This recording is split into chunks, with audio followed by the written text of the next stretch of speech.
नमस्कार, आदाब। आप सभी का बहुत बहुत स्वागत है हमारे खास प्रोग्राम में। मैं हूं आपके साथ शैलजा त्यागी। दर्शकों, आप सभी से हमने एक वादा किया था, हम आएंगे आपसे मिलने, आपके घर, आपकी सेहत का हाल जानने। जब आप लोग हमारे साथ जुड़ते हैं तो हमारी भी इच्छा थी कि हम आपसे मुलाकात करके ये जाने कि हकीम साहब से जुड़कर आप कितना खुद को सेहतमंद महसूस करते हैं। तो एक मुहिम की शुरुआत हकीम सुलेमान खान साहब के आदेश अनुसार शुरू हुई है, जो बहुत सारी जगह पे अब फैल गई है। यानी कि हम जा रहे हैं अलग सिटी में, अलग शहर में, अलग कस्बे गांव में, जहां जहां हमारे पेशेंट हमें आमंत्रित कर रहे हैं, इनवाइट कर रहे हैं। तो आज जहां मैं मौजूद हूं वो है मुंबई का डॉकयार्ड, और हमारे साथ मौजूद हैं हमारी खास मेहमान। तो बिना देरी के उनका स्वागत करते हैं, जानते हैं उनकी ज़ुबानी उन्हीं का परिचय। स्वागत है मैम आपका, आदाब। आपका नाम क्या है, आपकी उम्र कितनी है? जहाँ आरा 35। घर में कौन कौन है? मैं, बड़े भाई हैं, भतीजी है जी। आप घर पे ही रहती हैं या कोई काम भी करती हैं? घर पर ही रहती हैं। आप हकीम साहब से कैसे जुड़ी? मुझे पैरों में तकलीफ थी। इनकलाब में मतलब उनका आर्टिकल एडवर्टाइज आता था बहुत टाइम से, तो इनकलाब पेपर घर में आता है, उसको पढ़ते थे हमेशा। ठीक है। फिर मुझे तकलीफ हुई, 6 महीना हो रहे, तो मैं उनके पास फिर गई। ठीक है। तो एस केयर करके दवा दिया था, माशाल्लाह से बहुत फ़ायदा हुआ उससे। ठीक है। कभी मुलाकात हो पाई है सर से? नहीं, मुलाकात तो नहीं सर से कभी मुलाकात नहीं हुई। जो वहाँ पर के डॉक्टर हैं उनसे। तो अभी कोई परेशानी, कोई तकलीफ? नहीं, फिलहाल उस दवा मतलब खत्म हुई है, उससे बहुत आराम हुआ। बहुत आराम हुआ है। बहुत आराम हुआ। अच्छा, एस केयर से पहले भी कोई दवाई आपने खाई है? कुछ और ट्रीटमेंट भी आपने फॉलो किया है या सिर्फ और सिर्फ आपने हकीम साहब की दवाई? हकीम साहब से सिर्फ कल ये दर्द था पैरों में मेरे, हाँ हाँ। तो उसकी दवा दी। तो अब चलने फिरने में, घर का काम करने में कोई दिक्कत परेशानी तो नहीं होती? अल्लाह का शुक्र है, अभी कोई परेशानी नहीं। सीढ़ियाँ उतरने चढ़ने में? नहीं, बिल्कुल नहीं, कोई परेशानी नहीं। सब ठीक है एकदम। मैम, जिस वक्त आपको पैरों की परेशानी थी तब आपको किन किन परेशानियों का सामना करना पड़ता था? क्या क्या दिक्कतें आती थी आपके रोज़ रूटीन के जो काम होते थे उनमें?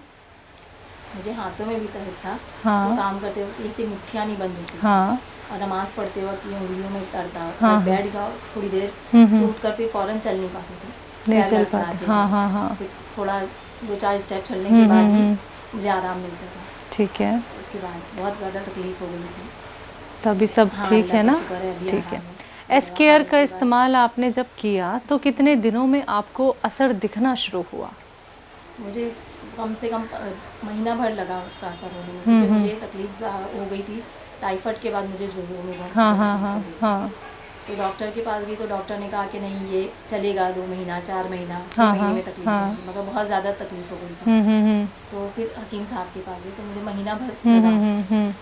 फिर धीरे धीरे अल्लाह का शुक्र है, आज बहुत ज़्यादा मतलब आराम है। जी मैम, डॉक्टर्स तो और भी बहुत सारे हैं, हकीम भी बहुत सारे हैं, लेकिन आपने हकीम साहब की दवाइयों पे विश्वास किया, उनकी बात पे विश्वास किया। ये कैसे अंदर से आपके आया कि मुझे अब हकीम सुलेमान खान साहब की ही दवाई खानी है, इन्हीं का ही ट्रीटमेंट फॉलो करना है, मैं इन्हीं की दवाई से ठीक हो सकती हूँ? या आपने ट्राई किया सिर्फ? नहीं, हमारे कुछ जानने वालों ने भी उनसे इलाज किया था, तो उनको आराम हुआ था। तो मुझे फिर मतलब एक डॉक्टर के पास, दूसरे डॉक्टर के पास, ये नहीं आराम हुआ। तो फिर मुझे बताया, मैं ये पेपर भी रोज़ पढ़ते थे उनका। आर्टिकल में क्या आता था? आर्टिकल में मतलब किसी ना किसी का इंटरव्यू आता था जिसमें ठीक है। फ़ायदा हुआ था। फिर एडवर्टाइज आता था उनका। ठीक है। तो आपको लगा कि अब हाँ, लोगों को इनके फ़ायदा पास, हो रहा है तो हाँ, मुझे क्यों नहीं हो सकता हाँ, है? तो फिर उनके पास गई। अच्छा, अल्लाह का शुक्र है, मुझे भी आराम है उससे। चलिए। तो आपके घर परिवार में कोई और भी हकीम सुलेमान खान साहब की दवाइयाँ अपनाता है, उनसे जुड़ा हुआ है? मेरी कज़िन लोग हैं, मतलब रिश्ते में हैं, वो लोग गए हैं उनके पास। अच्छा, तो उनका क्या कहना है? आराम? उनको भी आराम हुआ है। आराम हो रहा है? और ज़्यादातर लोगों को मतलब ये घुटने की तकलीफ थी, तो उससे बहुत आराम हुआ है हकीम साहब की तो दवा सबसे से। पहले हकीम साहब से जुड़ाव आप ही का हुआ था मतलब? हाँ, अच्छा, उसके सबसे बाद पहले फिर, आप ही ने ट्रीटमेंट मुझे फॉलो किया? आराम हुआ तो मैंने भी फिर अपने रिश्तेदारों को मतलब बताया है कि उनको आराम है, जी, तो आप भी जी। उनके पास जाइए। ठीक है मैम, आप तो ठीक हो गई हकीम साहब से जुड़ के। तो जो लोग आपको सुन रहे हैं और जो अब आपको देख रहे हैं, आप कितनी स्वस्थ हो गई हैं, तो अभी तक उन्होंने यूनानी ट्रीटमेंट नहीं अपनाए हैं, घरेलू नुस्खे नहीं अपनाए हैं, तो आप उनको क्या मैसेज देना चाहेंगी? क्योंकि बहुत ज़रूरी है जानना। लोग क्या है, पैसा खर्च कर लेते हैं, दवाइयाँ खा लेते हैं, आराम नहीं मिल पाता है, क्योंकि दवाइयाँ वो खाते हैं जो एकदम से असर दे, एकदम से ठीक कर दे, लेकिन वही दवाइयाँ उन्हें साइड इफ़ेक्ट भी कर देती हैं, और जो परेशानी के लिए दवाई खा रहे होते हैं वो परेशानी फिर से हो जाती है। तो उनको क्या कहेंगी आप? मेरा उन लोगों से मशवरा यही है कि वो यूनानी और घरेलू नुस्खे को अपनाएं, क्योंकि वो थोड़ी लेट मतलब असर करता है, पर उसका आराम देर पा हो जाता है। जी जी।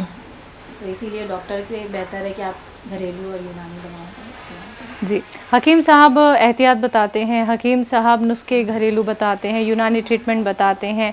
आपने संयम कैसे रखा मैम? क्योंकि संयम रखना बड़ा मुश्किल हो जाता है, इंतज़ार करना बड़ा मुश्किल हो जाता है। सबको चाहिए कि आज दवाई खा रहे हैं, कल आराम पड़ जाए, कल भी आराम ना पड़े तो हफ्ते भर बाद आराम पड़ जाए। तो ये इंतज़ार कैसे कर पाई आप? अब मुझे आराम चाहिए था, तो थोड़ा तो पेशेंस चाहिए, आराम कि भाई ठीक है, सब्र है। क्योंकि डॉक्टर के इलाज कर रही थी ना, तो उस वक्त भी बस दवा खाने के बाद एक दिन आराम, 2 दिन ठीक है, आराम, फिर तीसरे दिन से वही हो जाता है। हाँ। दर्द तकलीफ बढ़ जाती है। जी जी जी। तो इसीलिए थोड़ा ये दवा भी खाया, तो आराम थोड़ा सा सब्र करा कि भाई ठीक है, अल्लाह ताला शिफा देंगे धीरे धीरे। जी जी। तो अल्लाह का शुक्र है कि तो आपका सब्र कामयाब रहा। हाँ, अल्लाह का शुक्र है। चलिए, बहुत बहुत शुक्रिया मैम अपने घर हमें बुलाने के लिए, और आपकी सेहत का हाल जान के हमें और हमारी टीम को बहुत खुशी हुई। हमारी तरफ से ढेर सारी शुभकामनाएं आपको कि आप ऐसे ही सेहतमंद रहें और ऐसे ही हमारे साथ जुड़े रहें। शुक्रिया मैम।